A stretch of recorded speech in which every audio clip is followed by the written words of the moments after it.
Hey everyone, welcome back to the Analytical Coding.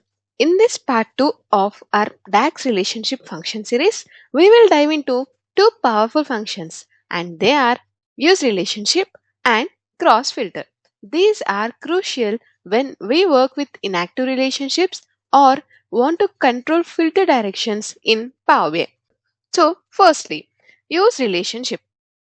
Use relationship is used to activate an inactive relationship temporarily inside a calculation, usually in a measure. As we already know that there can be only one active relationship between two tables and the remaining relationships which are created with the alternate columns must be inactive. So here you can see that there is only one active relationship between the cal auto table and orders table. So here cal auto is our date table, right? So here the active relationship exists between the date and order date, while the inactive relationships are present between the date and delivery date and also the date and ship date. So there is only one active relationship and remaining are inactive relationships, right? What if we want to use the inactive relationship for a particular calculation? So that's where use relationship comes into play. Let's see its syntax first and then understand with an example. So coming to its syntax, use relationship, column name 1 and column name 2. So these are the names of an existing columns and this function returns no value. So it only enables the relationship for the duration of the calculation. So let us see an example as well. So here you can see we are having order date and for each order date we have the order amount and also delivery date of that order as well, right? So on 1st January the sum of order amount is 4230 and sum of orders for the 4th January delivery date is also 4230. Okay, now whenever I select 1st January from this slicer, so in this slicer I have placed the date from the date table, cal auto of date. Now, whenever I filter for 1st January, you can see it returns 4230, that is order amount based on the order date, right? Because we are having the active relationship between the order date and date, right? Let us say we are having an requirement that the client wanted to know the total orders based on the delivery date. That is, if an order is delivered on 4th January, then what are the total orders on 4th January should return this order amount that is corresponding to the delivery date, right? So whenever I select the 4th January here, you can see it returns 4383, that is 4th January, and the orders amount corresponding to the order date. But this is not our requirement. We need the orders amount based on the delivery date. That is, whenever the user selects the 4th January, we need to get the sum of orders amount, that is 4230. So this is the amount need to be displayed based on the delivery date instead of the order date. To fulfill this requirement, we have to use this use relationship function. That is, we need to activate the relationship that is existing between the orders and cal auto between the delivery date and the date. So here it is inactive relationship, and in order to fulfill the requirement of our user, we need to activate this particular relationship, right? But we do not want to activate it in the model. We have to activate in the measure which we are calculating. So for that, I have created a measure, and in that measure you can see calculate sum of orders amount, right? So here we are calculating the sum of orders amount, okay? And here we are giving the filter condition. As I told that use relationship will not return any value, but it modifies the relationship between the two tables, right? So here we have specified that use the relationship that is existing between the cal auto date and orders delivery date. So here it is inactive in the model, but use it as an active relationship for this calculation. Okay, now let us try to add this particular measure into our cart. So here in this first card, I have directly added the order amount from the orders table. And whenever we filter for the date, it directly shows the order amount based on the order date because the active relationship is between the order date and the date column of the cal auto table. Now in this card, let us add the measure which we have created. Okay, that is based on the delivered date. Now you can see whenever we select the 4th January, so this particular order amount is returning 4383. That is based on the order date, right? But coming to this card, which we have used the measure we have created, so here it is returning the 4230.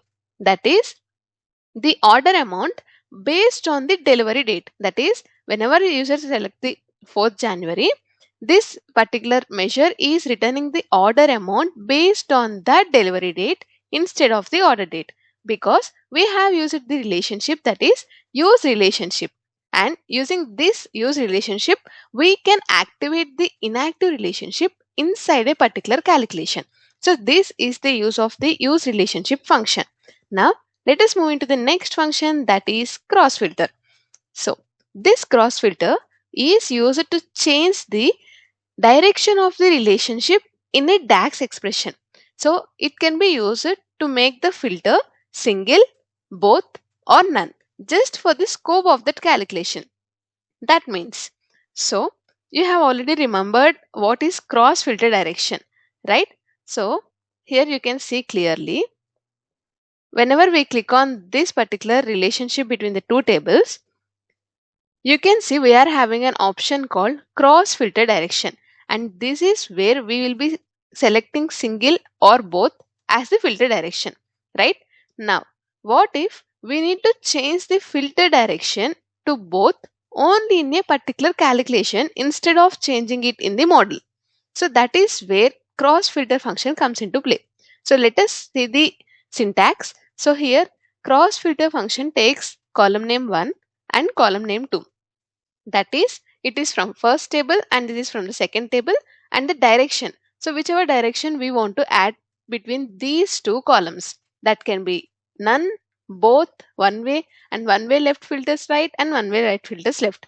So these are the different direction options we are having to allow filter flow from the one table to the another table. Okay.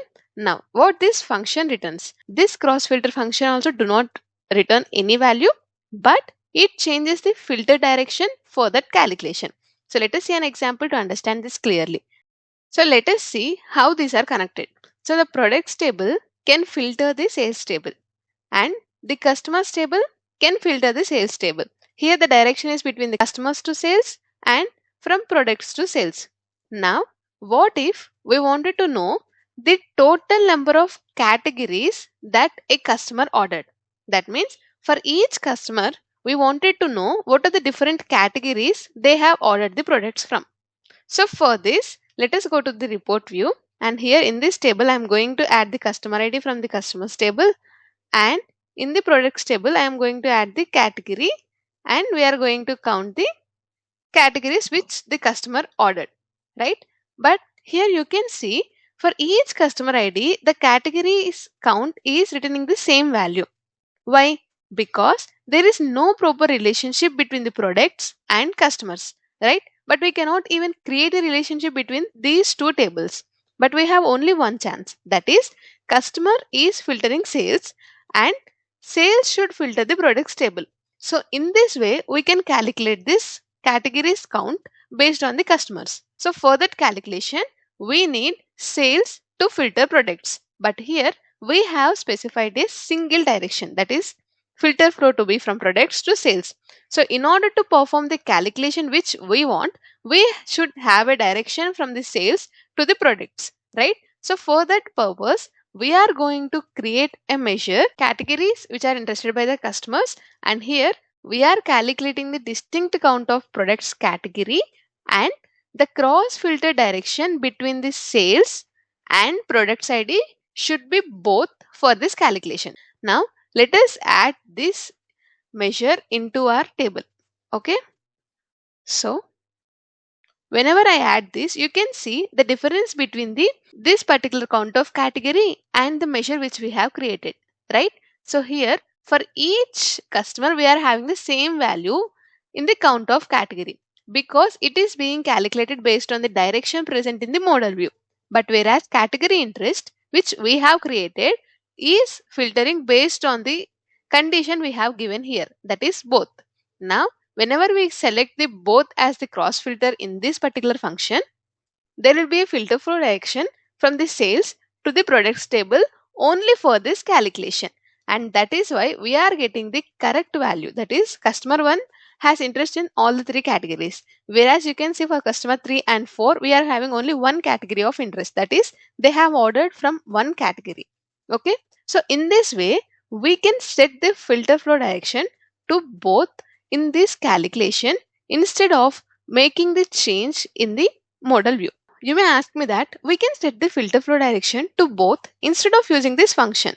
Yes, we can directly set to both filter in the model itself, but it has some issues. The first one is performance issues. So bidirectional filtering increases the complexity of the filter propagation. That is, Power BI has to evaluate filters in both directions, which can lead to longer query times and slower report performance. And the second one is filter ambiguity. When multiple bidirectional relationship exists between tables, Power BI may struggle to determine the correct filter path. So the best practice is to avoid setting the both in the model unless absolutely necessary. Instead, use the cross filter inside the DAX when you need measure specific control. So this marks the end of our relationship function series, and if this video helped you, please like, share and subscribe to my channel. Thanks for watching.